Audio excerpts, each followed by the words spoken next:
Welcome. Tonight we have a story created only for this channel. It is about a break-in. If you end up liking this story, please hit the like button and subscribe, as you know it helps the channel. Let's get into it. Janet. Oh, so now you're working. Janet rolled her eyes, pushed back from her chair, and stomped over to her printer. Hands on hips, Janet tapped her foot as the machine produced her request, centimeter by centimeter.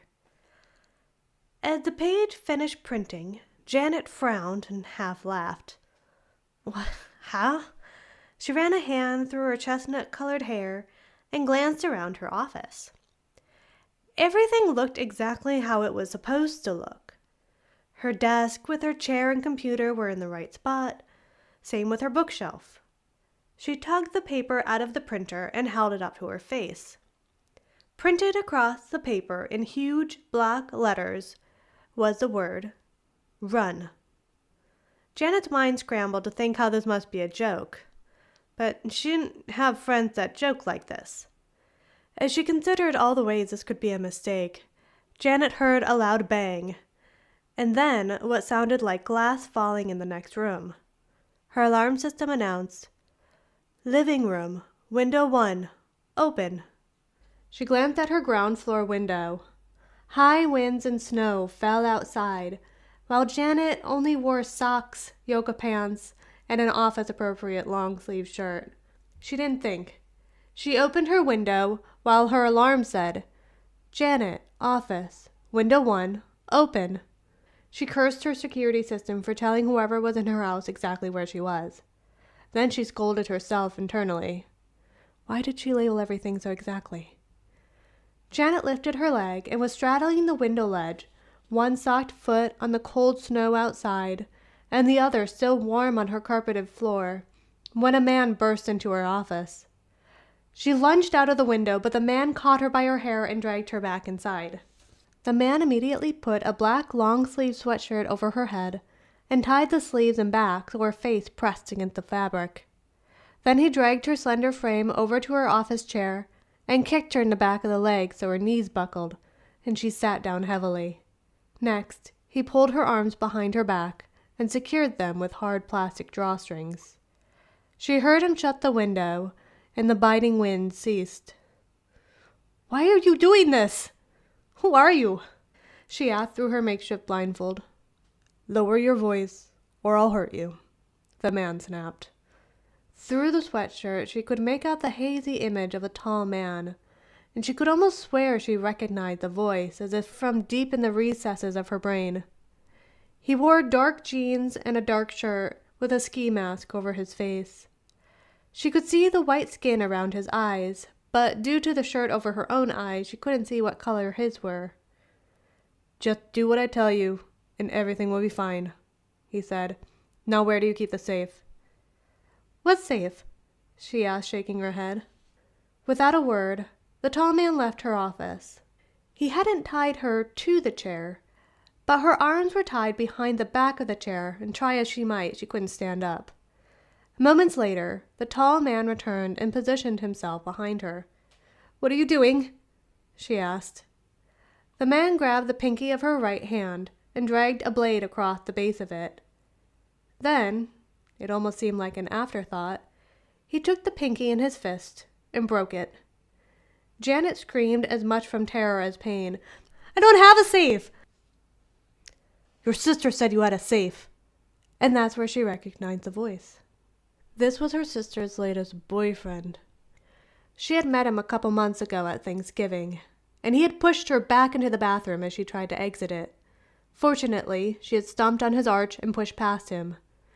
When he later emerged from the bathroom, he told her sister that she had tried to kiss him, and her sister hadn't spoken to her since. Shaking these thoughts from her head, she had to wonder at how stupid this man was. Did he think she wouldn't know who he was now? If he didn't care if she knew, why bother to cover her face? Also, her sister knew she didn't have a safe. Why is she lying? At that moment, she heard the doorbell, and Janet began to scream for help. That's when her sister's boyfriend punched her in the head so hard that she blacked out. Scarlet. God, it's freezing out here, Scarlet mumbled as she hugged herself and jumped up and down. She rang the doorbell at her sister's house again.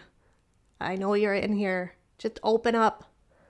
Minutes later, the door swung open, but no one stood in the doorway to greet her. All right, very mysterious, she said, and stepped through the doorway. Inside it was dark, but she saw a man standing just behind the open door.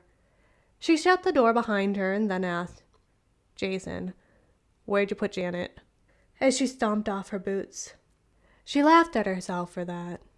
Here they were breaking into her sister's house, and she's still worried about getting the floor dirty. She's over there. Jason pointed towards Janet's office. Scarlet marched in there to find her sister with her head leaning far back and a pool of blood at the base of the chair. She quickly drew in a breath and gazed at her boyfriend. What'd you do to her? She asked with shaking breath.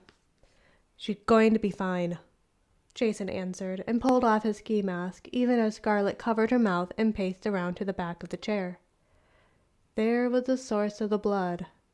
Janet's pinky finger, dangling like a broken twig from a tree. Scarlet gasped. She had no idea Jason would go this far. Did you have to break her finger? And knock her out? Scarlet didn't love her sister. At least, not the way she had always imagined sisters would love each other. To Scarlet, it felt like ever since Janet was born, Janet had looked at Scarlet with disappointment, like Scarlet's very existence wasn't living up to her expectations. Then, just a few months ago at Thanksgiving, Janet had tried to steal her boyfriend. Again. Janet always had to show her how Scarlet couldn't find good guys by proving that they would rather go out with her, the pretty younger sister. Then Janet would date them for a few months and dump them. But not this time. At Thanksgiving, Jason had pushed Janet away. Thinking of that occasion, Scarlet smiled at Jason, even as she stared down at her feet and rubbed her nose. Don't you know where she keeps the safe? Jason asked, tightening his fists. That was another thing. Scarlet owed Jason money for letting her stay at his apartment. She had hoped that he would let rent slide since she was sleeping with him, but he kept asking and she was running out of excuses. Without thinking, she had told him her sister had a safe. Scarlet turned to him. She doesn't tell me anything, she said, then added bitterly, she'd never trusted me. Scarlet bent down in front of her sister and lightly slapped her face. Janet. As Janet's vision focused, she spotted her sister. Stop slapping me, Janet moaned, and her pinky finger throbbed so painfully that tears welled in her eyes. Scarlet quit hitting her sister's face and backed away. Where's the safe? Scarlet asked, and widened her eyes at her sister and mouthed, Lie. What was Scarlet playing at? The only thing Janet had the mental space to consider was her physical pain and strong desire to get to a hospital. You know I don't have a safe. Please, I need a doctor, Janet replied, in a voice mixed with anger and worry. You said she had money here, Scarlet, Jason answered, stepping closer to Scarlet, who flinched. She pursed her lips at Janet and then turned towards Jason. She does. She's just being a liar. Why don't we look around? No one's coming. We have time. Maybe we could sell our printer or computer or something else? Scarlet asked. If we start moving a bunch of stuff out of here, it'll attract attention, Jason growled, and pushed a vase over which shattered on the floor. Scarlet. How dumb could her sister be? She had given her a clear signal to lie and tell them that the safe is in some room. That would get Jason out of Janet's office so Scarlet could untie Janet and get her out of there. Who does she think sent her the message to run? Scarlet was going to have to do everything herself, like she always did. I remember where she keeps it. It's in the basement, Scarlet piped up. I thought you said she didn't tell you anything, Jason answered. She told me one night when we were drunk. It's kind of a hazy memory. Scarlet laughed. Jason turned on his heels, and began walking towards the basement. Scarlett leaned closer to her sister and whispered, "I'm gonna try to help you. I have a knife. I'm gonna cut you free." Scarlett moved around the edge of the chair and hacked at the ties. "You're the reason I'm in this mess," Janet hissed through her tears. "Will you just let me help you?" she almost shouted as she squatted down behind her sister's chair. Seconds later, she felt her sister's arms tense. Scarlett glanced around Janet and saw Jason in the doorway. He was holding a gun and pointing it at Janet.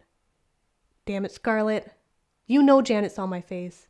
Why are you letting her go? I can't go back to jail." Scarlett stood up slowly and, almost without feeling her body, moved in front of her sister, with her palms open in front of her, facing Jason. "She's my sister. She won't tell on you. For me. She'll do it for me." Jason gestured with the gun for her to get out of the way, but Scarlett only stepped forward, 1 foot at a time. "Scarlett, move," Jason said firmly, but Scarlett didn't. Jason pulled on the trigger just as Janet jumped out of her chair and pushed Scarlett out of the way. "Janet." Scarlett's body fell sideways, and Jason's bullet crashed through her window, letting icy breeze enter her office. From the corner of her eye, Janet saw her sister spring to her feet and push Jason's hand, while Janet raced forward and did something she never expected she would do to another human being. She bit down with all of her strength on Jason's forearm. He dropped the gun and Scarlett snatched it up. Janet put her hands in the air. Scarlett glanced at her and said, "Seriously, Janet? I just put my body in front of a bullet to protect you, and now you think I'm going to shoot you?" Janet laughed, while Scarlett aimed the gun at Jason. "I'm going to call the police," Janet said, and for the first time in a long time, Janet felt a swell of pride for her older sister. The end.